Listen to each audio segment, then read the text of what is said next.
Today on The Future of Everything, the future of truth in social media. In the last few years, we have seen the convergence of several new and powerful technologies related to the internet and social media. There's many more than that, but let's just take a few. There are these systems that use algorithms to make recommendations. Now, they gather data about you and your past decisions, and they may recommend a movie you might like or things that you might want to buy. But they're also used to recommend more profound things like whether you should be extended credit or whether you should be released on bail. So as you can imagine, their uses are controversial. Second, there are these online advertising systems, not unrelated to the algorithms for recommendations, but these target individuals based on a deep analysis of their internet habits, the sites that they frequent, the things that they buy, the likes that they post on Facebook or Twitter. These systems create profiles of everyone on the internet, essentially, and they can be bought and sold between companies in order to have these profiles. Third, as an example, and one that we're all familiar with, is social media, where voices can be aggregated and amplified. These voices may or may not speak the truth, but they can be loud, they can be persistent, and they can gain a broad following. It has also been shown that when these voices are giving disinformation, it can spread faster than accurate information spreads. And this kind of makes sense because disinformation is attractive, unexpected, intriguing compared to reality, and so people are drawn to it. So what are the aggregate effects of all these technologies, recommenders, advertising, amplified voices? Well, this is complex. Most of us can think of good things that have happened. We found a great product, or we found a movie that we liked. We learned about an organization that we admire through targeted outreach, or we follow the tweets of somebody that we admire or find entertaining. But it is also not hard to imagine bad things can happen with this technology. In fact, you don't need to imagine very much. Now, Mutale Nkonde is a fellow at the Digital Civil Society Lab at Stanford University. She started as a broadcast journalist and has worked on methods to regulate the use of artificial intelligence algorithms in commerce and in the business world.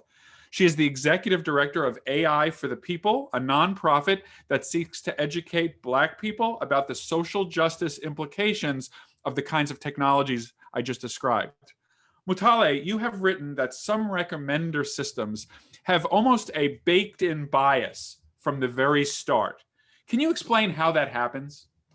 Yeah, and thank you for inviting me to talk to you, Russ. This is so exciting, and I love reaching out to new parts of the Stanford community.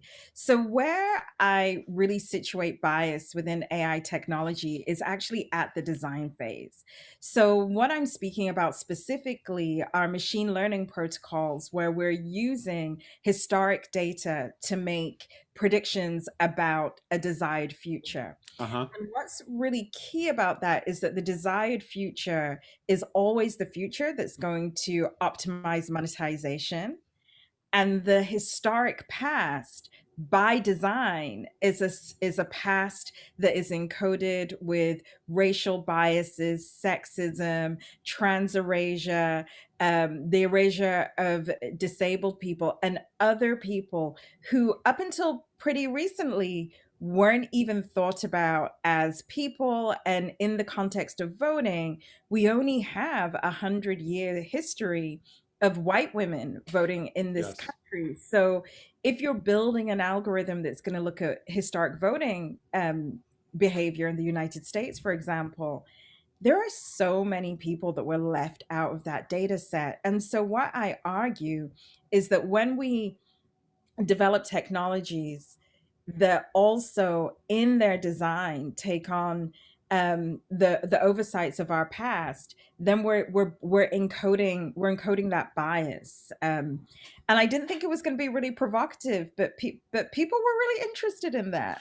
Yeah, that's actually one of the most fascinating things. So tell me, as you give this message, do businesses, for example, that are building all kinds of AI, they have data, they're excited that they can be more successful by using their historical data. Then you say about the bias. What kind of response did you get? And are people listening, or are they resisting, or is it both? It depends on the time. So I started this work. Where are we now? 2021. So I started this work about 10 years ago. And at that point, I live in New York City, and New York City was calling itself Silicon Alley. We were the baby sister of Silicon Valley, or actually the baby brother. There were no women. We were the baby brother of Silicon Valley, and what we were trying to do was reproduce everything that happened in the valley in the Flatiron District of New Yeah. York. And that's where our VCs were. That's where companies were. So Venture capitalists. yes, venture capitalists.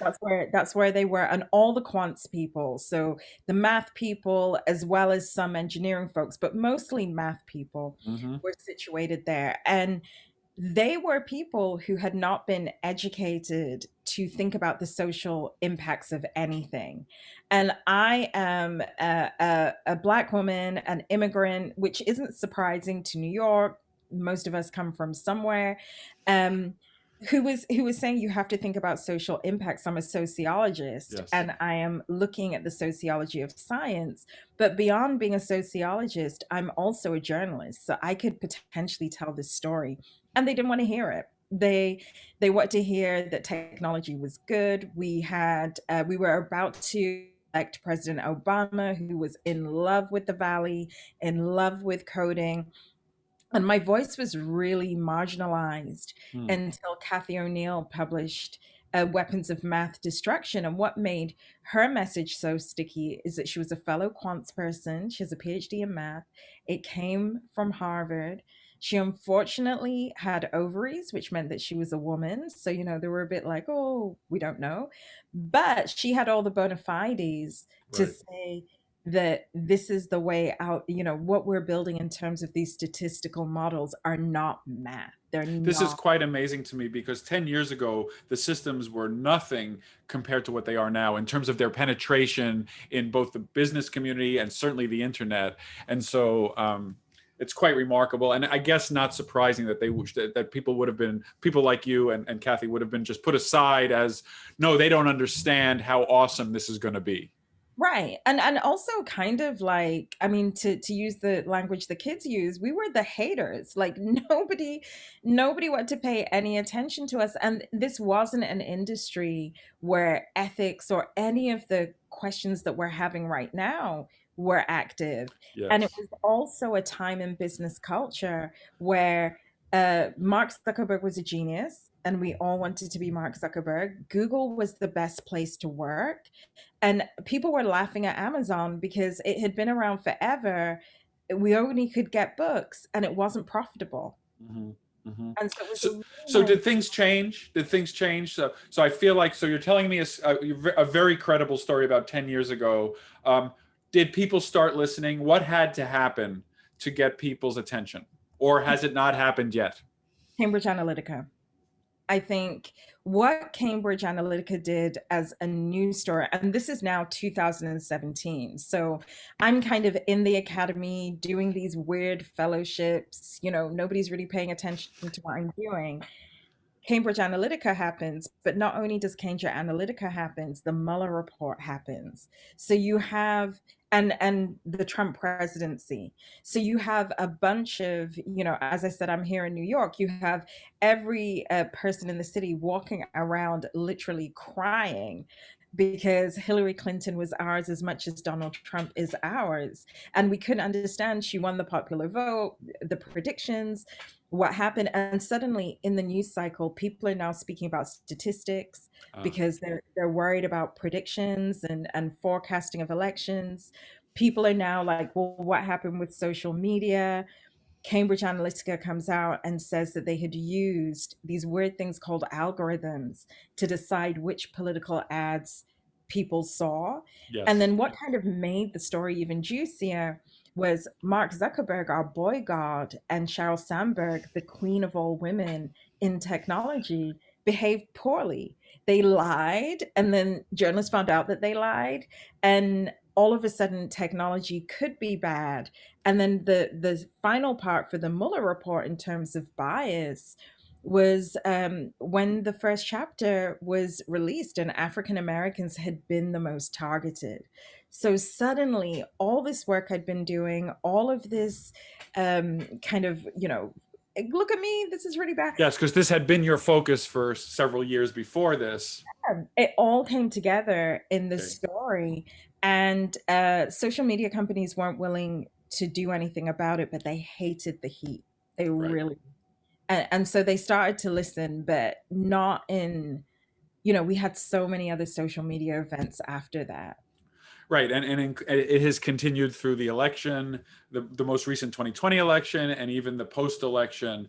So I wanted to ask you about that. So we have we have companies that are working on algorithms and AI, recommender systems, advertising, and the like. We also have individuals who take advantage of these, especially on the social media side. And you could make the argument that these are two different players. There are, the industry, they're using these algorithms, and what they would say is they're just trying to make a business. They're just trying to, do whatever. But then there are people who are not technologists, like politicians and leaders of movements, who are using these tools themselves. Are you able to separate out these two effects, or are they inseparable and like creating a universe where they're rotating around each other and they become mutually independent? I'm trying to tease apart the different players and your assessment of their motives and what, if anything, needs to be done to kind of expose this for clearly, so that everybody can make decisions about their opinions about what needs to happen. So that's a really good question, because I think, coming out of journalism and then going onto the business side of tech, I've always been very passionate about my work, and I've always said the technology is agnostic. The same algorithms that we use to decide who doesn't get a bank loan, we can also use very similar systems to spot a cancer, right? Mm-hmm, mm-hmm. What does success look like, and what is the model of success? So I've always tried to let people know that the technologies themselves are agnostic. The engineers that are building these technologies are building them towards specific specs. Right. And while they do have somewhat of a responsibility, the co-opting of that technology cannot be predicted, certainly not by a group of people who are not trained to read Right. societal markers. And so when I was doing congressional work, I led a team that introduced the Algorithmic Accountability Act, which was, oh my God, 2017 feels like a lifetime away. Paul Ryan was the head of the House. We still had Mitch. Donald Trump had just come in, and we knew that it wouldn't get passed. So we entered what was called a messaging bill. And what messaging bills are in the context of the federal government are just people staking a claim, Mm-hmm. are just saying, this is my issue, and I'm going to work on this issue for the next Congress. And it was so difficult to tease out that question, because you had many activists that were mad at the companies, mad at individual people, mad at universities like Stanford, right? Mad at technologies. You had other people who were mad at Trump and mad at Cambridge Analytica and mad. And from my perspective, I was like, let's not get mad. Let's try and figure out how can we regulate these things where we can have an AI economy, because last time I looked, we're still capitalists, but Right. that economy is willing to take the hits in terms of monetization to make sure that these systems don't cannibalize us. And even that was so what do you mean cannibalize us? Right. What could Right. social Right. media do? Well, can I ask you? So the accountability sounds like a great thing, and so could you just go into that? What was in that act? Because as you said, it was a messaging act, and I lost your video. No, I'm coming right back on. Okay, we're gonna pause for a sec, Yes, sorry. and then If you let's could make a just, note of this. This is at yeah, I'm just making it. It's no problem. 3:31 left in the first session. Hi, okay, hi perfect. Ray. We're gonna cut this out. Ray is my producer. Okay, Okay. go back. Uh, This Accountability Act sounds fascinating. And because, as you said, it was a messaging activity, and because it may now be of great interest for all the obvious reasons, can you just take us into the kinds of things it specified and the kinds of procedures it put in place to try to help this problem? Yeah, so the major driver of the Algorithmic Accountability Act that went into the last Congress, 2019, was impact assessment. So I wanted to encourage lawmakers to kind of move away from this viable product way of releasing Right. uh, products into the marketplace, and also take a really good look at deep learning and really explain that when you have a deep learning technology, it is untested. That's what makes it so responsive and exciting, but it's still using that same protocol of looking at how the technology is used, in that case, in recent history, right? It's not 1864, it's who used this technology yesterday, what were Yes. the outputs of that, and really trying to tease those things, because my position always was we do need an AI economy. And my position is especially the fact that we need an AI economy as we sit in economic ruin through COVID, Yeah. as well as needing to build out this piece of the economy. We needed to make sure that it was responsible, it was safe. And if we had this impact assessment data, it gets us away from explainability, because at the time the act was written, there were so many people that were like, well, let's just open up the algorithm and see what's in it. Right. I'm on the TikTok content advisory Hmm. board. We open source the algorithm. People don't understand it. And it's not because they're dumb, or it's not because No. they're not geniuses. That's not their skill set. In my own work with, which is in a whole different area with drugs, but before you release a drug, you do a lot of studies on the impacts of the drug. But there's also, many people don't realize this, what they call post-marketing vigilance, where after the drug hits the market, you watch the drug as it is exposed to millions of people, because sometimes you see unanticipated effects of the drug when it's introduced at scale. And it strikes me that these AI algorithms might benefit from a pre-release evaluation where you do your best, but you also have to be open to the fact that you missed something, and that after release, would that be compatible with the kinds of things that people are going for? Oh my goodness. And the reason that that example is so relevant was what we proposed was this FDA type agency Oh, there you go. that looked at algorithms. And we were like, look, we already have these systems in place. We just need them here. And when we're thinking about, we're sitting in a Biden Harris reality, hoping that we Hmm. get through to actual inauguration. But we're sitting in this reality, and one of their priorities is racial equity. So, as well as looking for, one of the things that I really advocated for within that bill was that a bias, be it be racial, gender, I didn't necessarily care about the lines, but just use the civil rights language of protected classes. If Hmm. people are in a protected class, we want to make sure that these technologies don't entrench bias against them. And we knew it wouldn't get anywhere. But what did happen to it was companies looked at it, industry looked at that act, and deepfakes accountability, which kind of followed up, where we talked about social media marking and truth and all of that kind of thing. But industry have definitely looked at those acts. Some have adopted, specifically in the banking industry, which is Hmm. already regulated. Yes. We got feedback from some big players in banking. Silicon Valley, not so much. Well, this is the future of everything. I'm Russ Altman. More with Mutale Nkonde about social media, fairness bias, and ways that we can address the hidden biases in these algorithms next on SiriusXM. Welcome back to the future of everything. I'm Russ Altman. I'm speaking with Mutale Nkonde about social media and algorithmic AI. Uh, In the last segment, we were talking about some of the things you've been doing, trying to get laws in front of Congress, and you were mentioning that businesses had noted these things, and some of them are even adopting. The other way to communicate, though, is through social media. And I know that in the 2020 election, you were involved in a movement called Vote Down COVID. So, can you tell us about Vote Down COVID, and what did you learn, and what is the ongoing implications of this kind of work?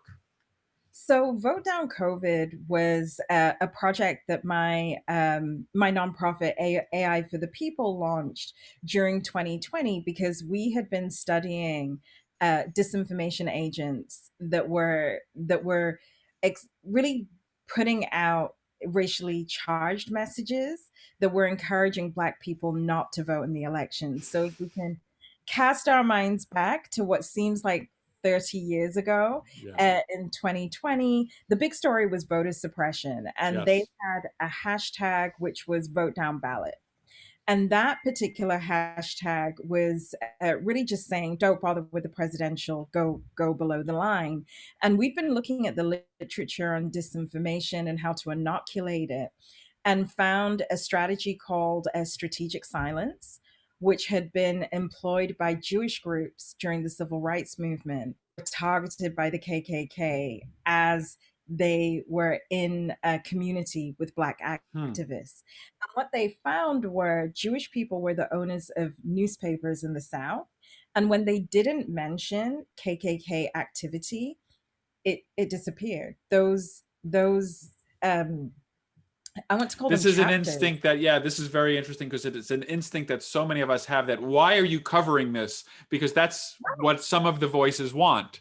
And people Right. sometimes don't seem to understand, but the coverage itself is a victory for those who are. But anyway, please go ahead. Amplification. And so this theory of strategic silence was something that really fascinated us because as Black people, we had been trained in our own families not to answer questions about our inferiority with us proving to white people that we weren't inferior. We had to just kind of be Black and fabulous over here and know that being Black would mean that we couldn't be in certain spaces.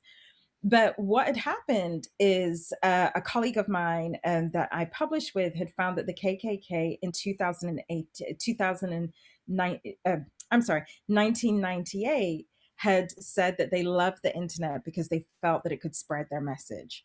So we were like, well, what happens if we do the strategic silence online because they're spreading their message during social media? And that's what Vote Down COVID was. So we did the social media analysis, we identified the key players, we looked for the level of inauthenticity within our data set because 60% of the accounts we were following were not humans. Mm-hmm. They were mechanically amplifying machines. And we released our own counter data set, but we coupled it with videos of Black people in Philadelphia. That's where the project was, talking about COVID and how it impacted their lives, but making the connection to a response to COVID is a social justice Yes. response. And we are going to use our franchise to advance this. And we were hugely successful. People love the videos. Questlove is retweeting them. Morgan Fairchild, who wasn't our target, is retweeting them.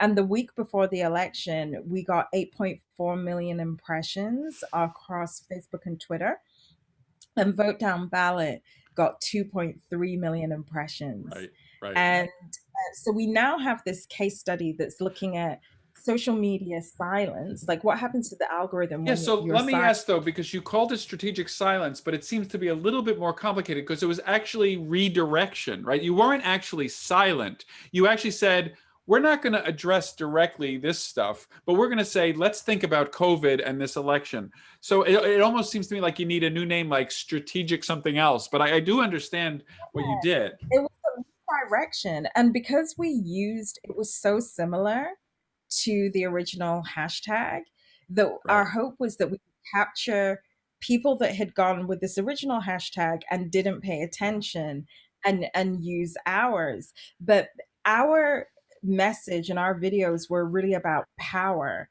um, and power and joy, whereas these other people on the other side were so miserable. And they released a video the same week that said, we don't even mind if we have 4 more years of Trump. And that's when traffic to ours went up, because I don't think people had thought that we were being political. We really weren't. We just wanted to Yeah. see what the algorithm Yeah. would do. And so in terms of learning, we used micro influencers, our theory being, if Kim Kardashian can sell lip gloss doing this, then we can recruit a bunch of people and they can sell democratic messages. So we're starting to think about what that economy is. Yes. We also, It this is idea, actually great to know that there's a market for positivity. right? Because everything that had been coming out in the literature was, people love negativity. Bad Hmm. news spreads better than good Right. news. Whereas we have this one case study where good news in the midst of what was a horrible cycle, Yes. um, was really compelling. So Um, in the last couple of minutes, I did want to ask you about. You mentioned AI for the People was part of the organizing for this vote down COVID. Tell me a little bit more, because it's an intriguing. The one liner on AI for People is super intriguing because of it mentions the use of I think popular media and popular. Genres to educate Black people about social justice issues. So tell me a little bit more about that organization. So we're, once a journalist, always a journalist. We're a comms agency. We work in the same way that a photo agency would. So Reuters would sell pictures to the New York Times for a coup, for example, if they had a photographer the Times didn't. What we do are data journalism investigations, and then we use that as a product to inform newsrooms about their stories. We're making a film right now about biometrics and facial recognition and how it impacts Mm-hmm. folks of color in lots of different ways, as well as writing articles. And the reason that we did that was there was this gap where so much discussion about bias in AI was going on in the academy and in journals. It did get to the New York Times, but it didn't necessarily get to the daily news, right? And so we wanted ordinary people on the street to become part of that conversation, because we are a technological citizenry, and we're Yeah. not going to be able to really push on the political power we need unless the people who are part of AI for the People understand the stakes. So who are the clients for AI the People? Are you going after news organizations, or are you ultimately going direct to consumer, so to speak? Both. So in our pilot, we worked with MoveOn.org, which is a large progressive organization, and they were unexpected. They came to us. We've also worked with, on the biometrics, we've worked with Amnesty International on a short film, and then we're producing a larger film ourselves. And they're typically big white legacy organizations who want to understand how to communicate with Black audiences. Yeah. But in each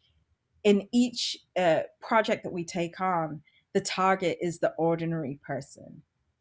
Super important. Well, thank you for listening to The Future of Everything. I'm Russ Altman. If you missed any of this episode, listen anytime on demand with the SiriusXM app.